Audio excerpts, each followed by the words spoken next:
being a woman in the wine industry, I think it's just like being a woman in the world. Anywhere else, you encounter, you have less favorable situations, and you have, and then you just are a lot of the time, and you're not consciously aware of being a woman until somebody else points it out, or until, a truck driver asks for a man to unload his truck.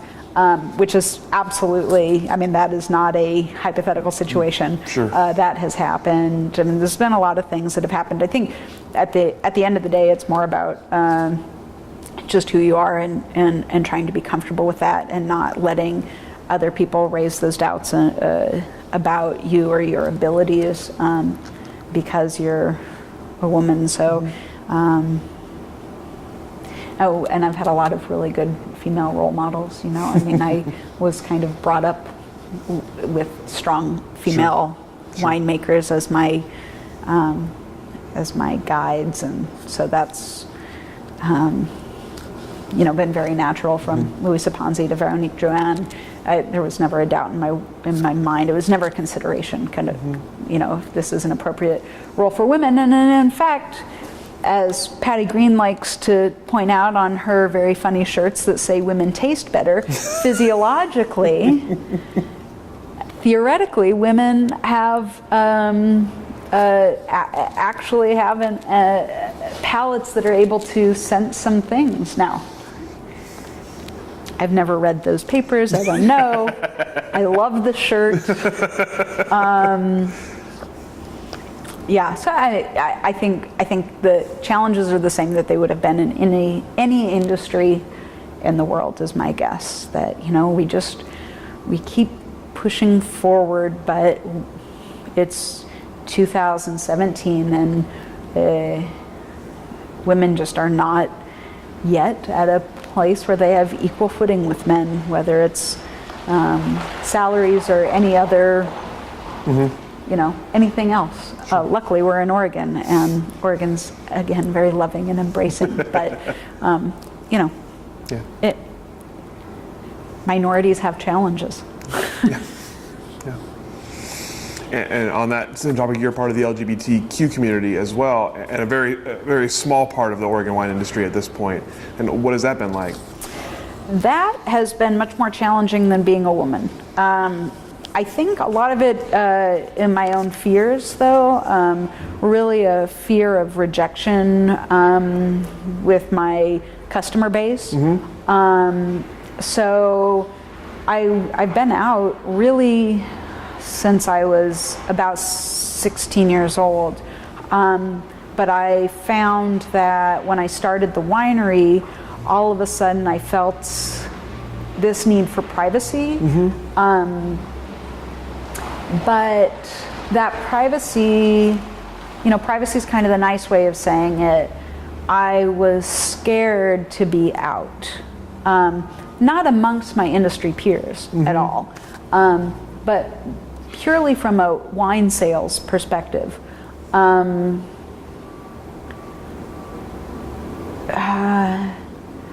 I've changed a lot in that time. I would say, this is not a politically correct thing to say, but I look gay, but I didn't always. I had long hair and things like that, but a lot of that was not really feeling comfortable with who I am. And I don't know why the length of hair matters, but there's certainly there's certainly a comfortableness with being who you are. And that was really hard. In fact, we had the big change for me was really only a couple of years ago, not physically like everybody else. I change constantly, right? But we had somebody working here. He was gay, and he would out me to like every customer that came in, and I was like, what are you doing? Like, why do you keep outing me? Like, I don't want to be outed. Like, I'm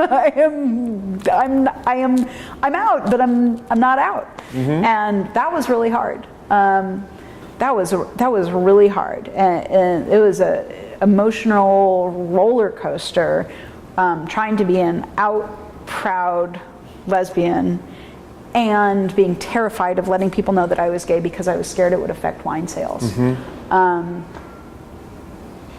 I don't need gay wine community. I like gay wine community. I certainly like the support of gay wine community, but when I say I don't need gay wine community, like I don't need to know other gay wine makers. It's great if you're a winemaker and you happen to be gay, or if you're a winemaker and you happen to be anything else in the world. To me, the winemaking part of that community is the most important part, not any other part of our identity. I just want to know and be friends with good winemakers who I can share information with. Sure. So there's not a need to form community in that instance, but there is a need to have some community in terms of being gay. So that's hard in a small town. There are not a lot of gay people here. And it's important because there's shared experience, and there's a cultural understanding, and there's a understanding of some of the trials and tribulations that, quite frankly, you just don't experience. You might be able to have a similar experience, not you, but one might be able to have a similar experience, say, of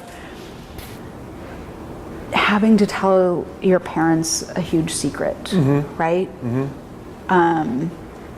But, if it's anything else, it's probably like it's something that's passing, right? It's Mom, I did this bad thing, right? Usually it's secrets are associated with something that's bad. And so when somebody understands that process and what it took to kind of get to that point, then that community is very, very important. So I think being gay in McMinnville might be more challenging than being gay in the wine industry, because gay in the wine industry doesn't really matter. Being gay in a small town continues to have its challenges. Not that I feel discriminated against, because I don't. But I'm still like, I don't know. I think this is going to sound egotistical, but I'm probably, and it's not meant to, but like, for McMinnville, I'm probably like the best known lesbian in McMinnville. You know what I mean? Like, I just am. I'm on city council. I have a business here. You know what I mean? Sure. Like I'm out in the community, and I'm out in the community. So, I wouldn't mind having some more gay friends. You don't want to be the token McMinnville gay person. I don't want to be the token McMinnville gay person. And I'm not. There's a fair number of, there's some gay people here, but like I'm pretty sure that I know most of them. And it's a small group, I'm also Jewish. I'm pretty sure I know most of the Jews in McMinnville too. Like, it's just, there's just something about like, there's a cultural understanding, and I'm sure that is true for any subculture. When there's commonality, you're just able to have an understanding that sometimes other people don't have. My wife